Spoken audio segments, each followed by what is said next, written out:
The phone rings at 2:07 a.m. You already know what kind of call it is before you answer, not because you're psychic, because there's only one kind of call that comes at 2:07 a.m. to a number that doesn't exist in any directory, the kind that doesn't start with hello, the kind that starts with coordinates. You're on your feet before the second ring. That's not training. That's what happens after enough 2 a.m. calls. Your body stops asking questions your brain hasn't answered yet. 14 seconds to get dressed. You've timed it, not on purpose. It just became a number you know, the way you know other numbers now. Grid references, confidence intervals, the weight of a decision measured in human lives, expressed as a probability between 0 and 1.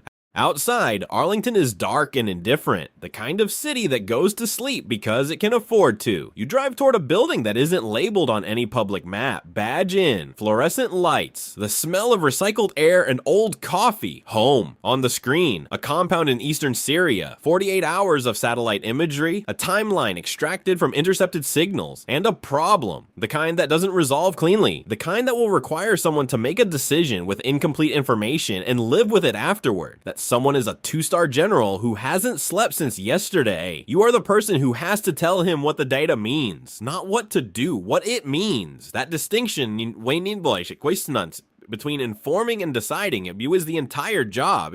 It took you years to understand it fully. It will take the general 90 minutes to act on it. It will take you the rest of your career to carry the weight of what happens in that compound before sunrise. But to understand how you got to this building, this screen, this moment, you need to go further back than Syria. You need to go back to the agency nobody Googles. Try something right now. Think of every intelligence agency you know by name. Go ahead. CIA, FBI, NSA, maybe MI6 if you've watched enough movies, maybe Mossad if you've read enough history. Now ask yourself, when was the last time you heard someone mention the DIA? Not in a thriller, not in a congressional hearing, not on the front page of anything. The answer for most Americans is never, and that's not an accident.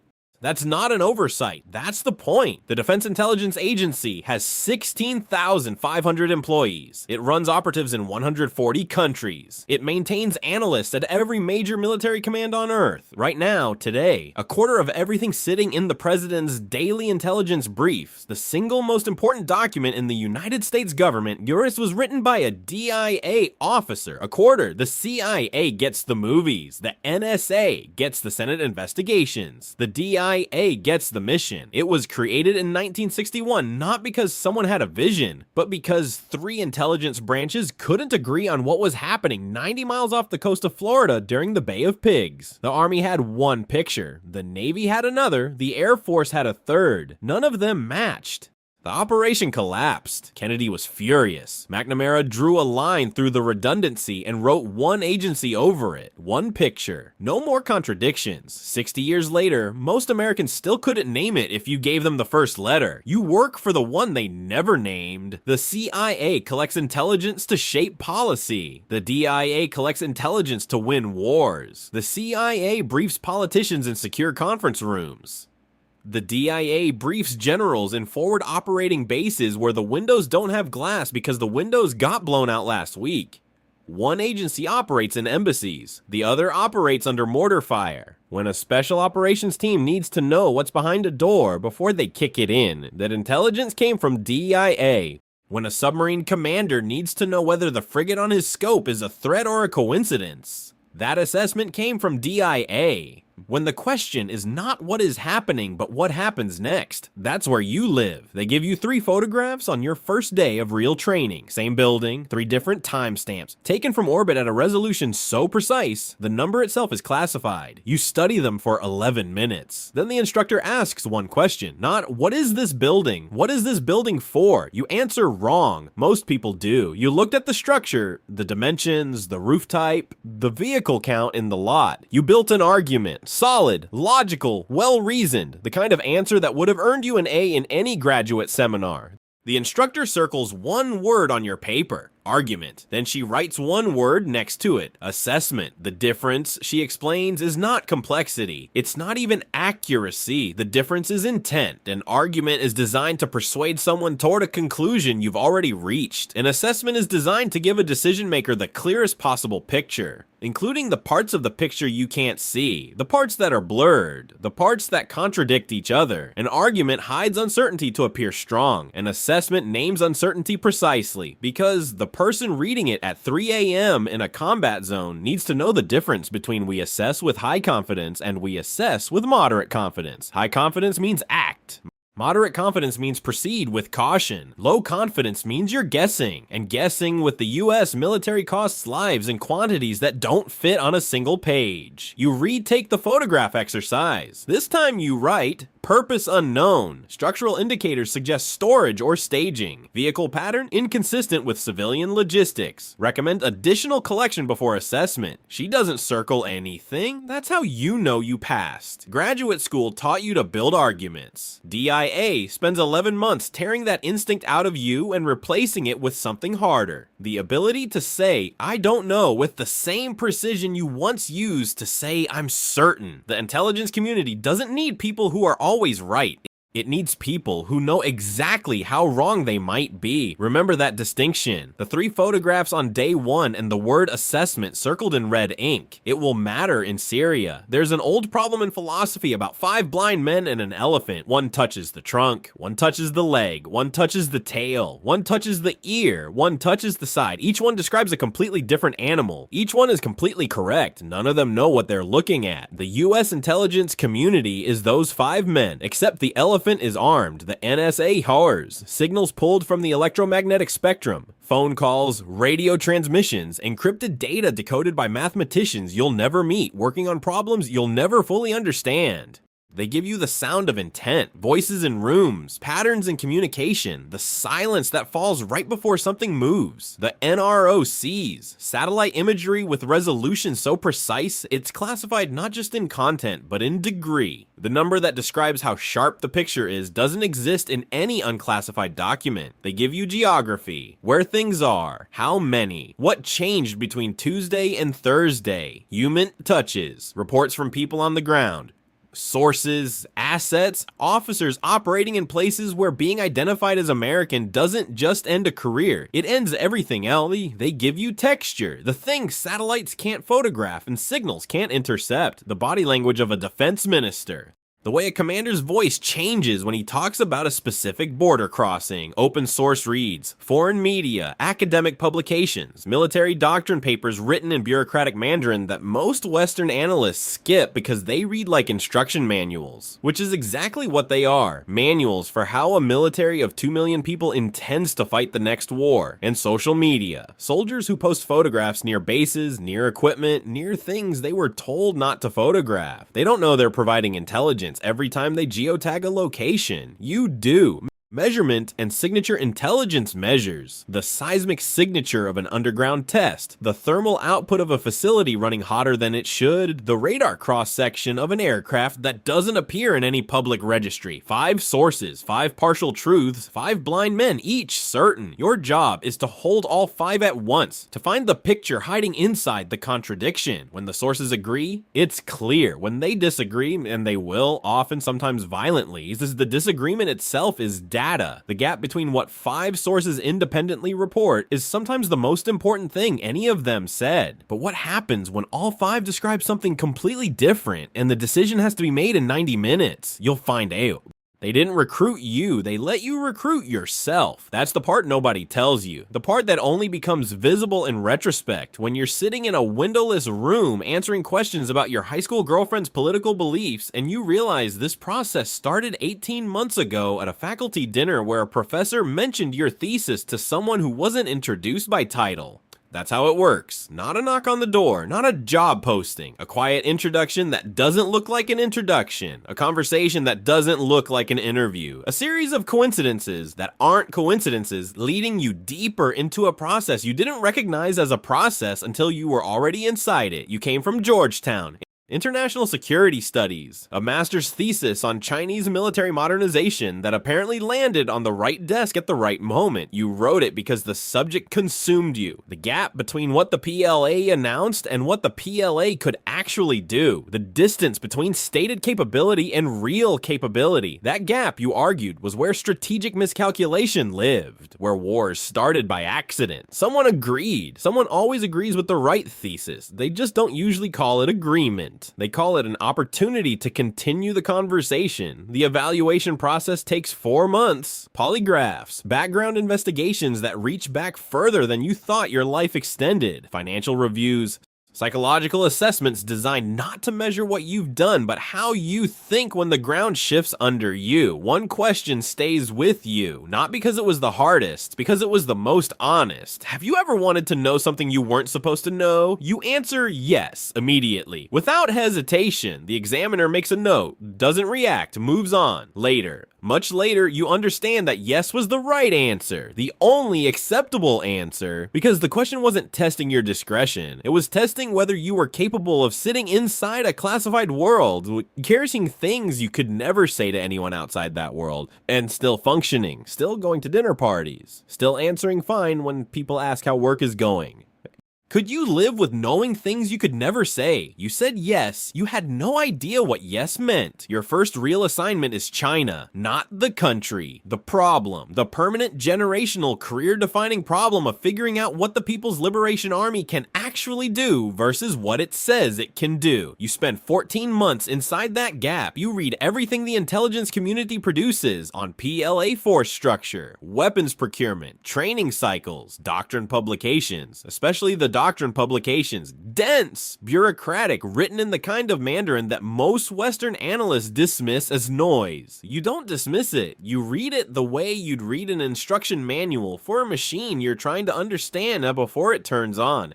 At month 6, you write your first assessment. 8 pages, Chinese naval expansion in the South China Sea, ship count, vessel type, deployment patterns, what the patterns suggest about intent versus posture. It goes through 14 rounds of review, every sentence challenged, every source verified, every confidence level argued over by people who have spent longer on this problem than you've been alive professionally. When it finally clears, it carries your name. No one outside the intelligence community will ever see it. It lands on the desk of the Pacific Fleet Commander 48 hours later. He reads it before a planning meeting. In that meeting, 3 carrier groups adjust their positioning. Patrol routes shift, rules of engagement are quietly updated. 14,000 sailors change their posture in the water because your 8 pages said the threat profile had changed. You never meet the commander. You never see the ships move. You are sitting at a desk under fluorescent lights eating a sandwich when all of this happens, and then it hits you. Not pride, something stranger than pride, a kind of vertigo, the sudden physical understanding that words have weight, that the sentences you constructed carefully in a classified document in Washington, D.C. translated directly into the movement of steel across the Pacific Ocean. 8 pages, 14,000 people. You sit with that for a long time, then you file the next report, because there is always a next report. Because the gap between what a military claims and what it can do is not a problem you solve once. It's a problem you track every day in every theater. For as long as you're in this building, that was the easy part. The easy part was always the paper. Fieldwork is nothing like the paper. In Washington, intelligence is clean, screens and folders, and fluorescent light, data that arrives, formatted, tagged, sourced. A world where uncertainty is expressed in confidence levels and every claim has a citation. In the field, intelligence is a person sitting across a plastic table in a room with no windows, telling you things that will get them killed if the wrong person finds out they said them. You run human sources for 2 years in the Middle East.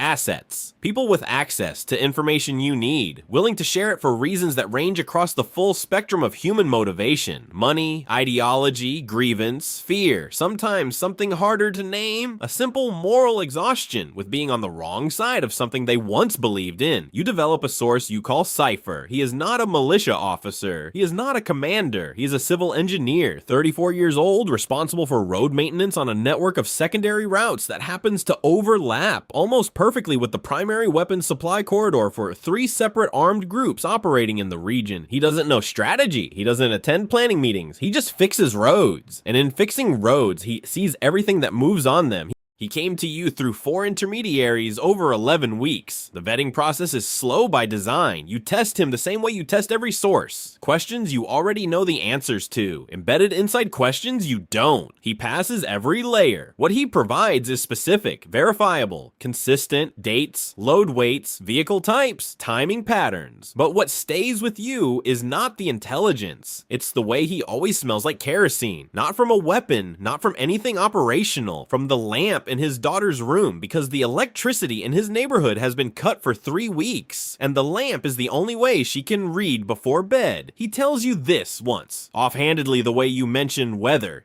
He doesn't realize it's the most human thing he's said in 6 meetings. You're not supposed to get attached to sources. The training is explicit about this. Professional distance, operational security. The relationship is transactional by necessity. The reality is that you're asking a man to commit what his government would classify as treason for money that doesn't adequately compensate for the risk, to protect people he will never meet, and you're asking him to do it again next week and the week after, pretending that doesn't create some obligation that sits below the professional language and the operational protocols is a lie the agency tells itself to keep the paperwork clean. Every time Cypher arrives at the meeting site, he carries something small in his jacket pocket. A toy, a hair clip, something belonging to his daughter, grabbed without thinking in the rush of leaving. He never mentions it. You never ask. The last time you see him, he leaves without it. He forgets it on the table between you. You still have it. Nobody tells you about the weight, not in training, not in the orientation materials, not in the psychological evaluations designed to measure exactly how much pressure a person can carry before something structural gives way. The weight isn't in any of those documents because it can't be measured in advance. It accumulates slowly, the way sediment accumulates, layer by layer, imperceptibly, until one day you notice the bottom is much further down than it used to be. There are 3 kinds. The first is the weight of the right call, the operation that worked, the assessment that held, the decision informed by your analysis that produced the outcome it was supposed to produce, and still left someone wounded, still left something broken, still generated a casualty report that lands on a desk somewhere with real names on it. The right call doesn't feel like victory, it feels like the least bad version of something that was always going to cost something. The second is the weight of the wrong call, the assessment that failed. The confidence level you set at moderate when it should have been low or high when the picture was murkier than you admitted. You go back through every sentence, every source, every decision point where the analysis branched and you chose a direction. You try to locate the failure. Was it in the data or was it in you? Sometimes you find it, sometimes the honest answer is both. The third is the heaviest. It has the least drama and the most mass. It is the weight of knowing and saying nothing. You sit at dinner parties. You listen to people argue about foreign policy with the confidence of people who have read 3 articles and arrived at certainty. You know which of their assumptions are wrong. You know which conflicts are closer to ignition than any newspaper has reported. You know things about the stability of governments, the capability of militaries, the proximity of weapons programs to thresholds that would change everything. Things that are accurate, current, and completely unsayable. You say nothing because saying anything is a federal crime. You refill your glass and you say nothing. There's a version of this story where none of it is worth it. Some analysts find that version. They leave quietly, file the paperwork, return their badges. No one asks why. Everyone already knows. You are not that version. Not yet. But Syria is in 48 hours, and the compound in eastern Syria is going to require you to be the clearest version of yourself you have ever been. The phone already has your flight details. Here is what the satellite sees. A compound in eastern Syria. 12 vehicles arrived over 48 hours. 3 distinct load patterns, 2 separate entry routes, 1 consistent departure window between 0200 and 0400 local. The imagery analysts flag it as staging behavior, consistent with pre-operational movement, consistent with a group preparing to push material toward a target. Here's what the signal's intercept picks up. Fragmented communications referencing a timeline. Keywords extracted, context partially reconstructed. The linguistic analyst assess with moderate confidence that the timeline is operational, not logistical, not administrative. Something is being planned. Something has a date. Here's what nobody can tell you from orbit or from intercepted radio traffic.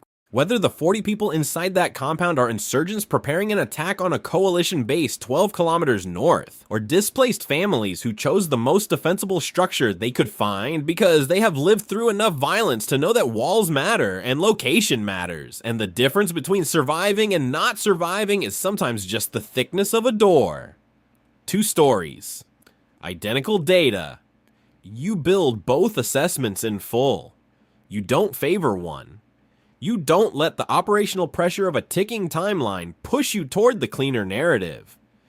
You assign confidence levels with the precision the situation demands. Moderate on the threat interpretation, moderate on the civilian interpretation, low on your ability to distinguish between them without additional collection that the timeline won't allow. You fly to the forward operating base. You sit across from the general. He is not what you expected, which means he is exactly what the job requires. A person who has made enough decisions in enough bad situations to know that certainty is usually a performance, and that the most dangerous briefers are the ones who never say, "I don't know." He reads both assessments without speaking. When he finishes, he closes the folder, opens it, closes it again. You count 6 seconds. Then he looks up, not at the folder, at you. What's your confidence level on the civilian presence? Moderate, you tell him, which means it cannot be dismissed. He picks up the radio. 12 operators instead of 200. Reconnaissance before assault. Approach at night. Confirm before engaging. Extract before striking. It takes 6 hours. 3 operators are wounded. No civilians killed. 14 militants captured. Both stories were true. Insurgents using a civilian shelter as operational cover, and families who had nowhere else to go. The moderate confidence assessment, the one that refused to resolve the contradiction cleanly, gave him the space to find a third option that neither assessment alone had imagined. Afterward, one of the wounded operators finds you outside the debrief room. He tells you quietly that 30 seconds before entry, he heard a child's voice inside the compound. He didn't report it in the moment. He made a decision in the dark with incomplete information, and it turned out to be the right decision. He doesn't say he's grateful. He just tells you. You don't ask why he's telling you. You already know. Some things need a witness, even when the witness can't say anything afterward. Not quickly. Not the way years pass when nothing is at stake. The way years pass when every rotation adds a different layer. Analysis, operations, policy support, training the next cohort of analysts who arrive exactly the way you did, smart, eager, completely unprepared for the weight of what they're about to learn. You tell them the same thing someone told you on day 1, standing in front of 3 photographs of the same building. The intelligence community doesn't need people who are always right. It needs people who know exactly how wrong they might be. They write it down. They don't understand it yet. They will. The DIA doesn't make headlines. It doesn't have a Hollywood franchise. It doesn't get congressional investigations named after it. It operates in the permanent silence between the intelligence community and the warfighter, translating secrets into decisions, data into action, information into the difference between a war that starts and a war that doesn't. The best intelligence work is invisible. It always has been. It's the ambush that never happened because an analyst noticed a vehicle pattern that didn't fit. It's the negotiation that succeeded because the diplomat sitting across the table knew exactly what the other side's military could and couldn't do. It's the miscalculation that never became a catastrophe because someone wrote 8 pages under fluorescent lights at 2 a.m. and the right person read them before the wrong decision got made. You don't get credit for catastrophes that never occur. There's no ceremony for the war that didn't start. No memorial for the lives that weren't lost because the intelligence held. The absence of disaster is the only evidence that you did your job. Somewhere tonight, a defense attaché is having dinner with a foreign general and memorizing every word. Somewhere, a clandestine officer is meeting a source in a car on a street with no English name. Somewhere, an analyst is writing a report that will move ships, or ground aircraft, or redirect the quiet machinery of military posture in ways that will never appear in any newspaper. And in a drawer in your apartment in Arlington, there is a small plastic toy that belongs to a little girl you have never met, left on a table by a man you cannot contact in a country you cannot name, whose current status you will never be permitted to confirm. You have never thrown it away. You don't know if that makes you a better officer or a worse one. You're not sure the distinction matters anymore. The phone rings, 2:07 a.m. You already know what kind of call it is. You already know it starts with coordinates, not hello. You already know what it will cost. Not tonight specifically, but in the aggregate, in the slow accumulation of weight that has no name and no ceiling. You answer anyway, that's the whole job. That's always been the whole job. Not the certainty, not the glory. Not the credit for disasters that never made the news. Just the answering, every time.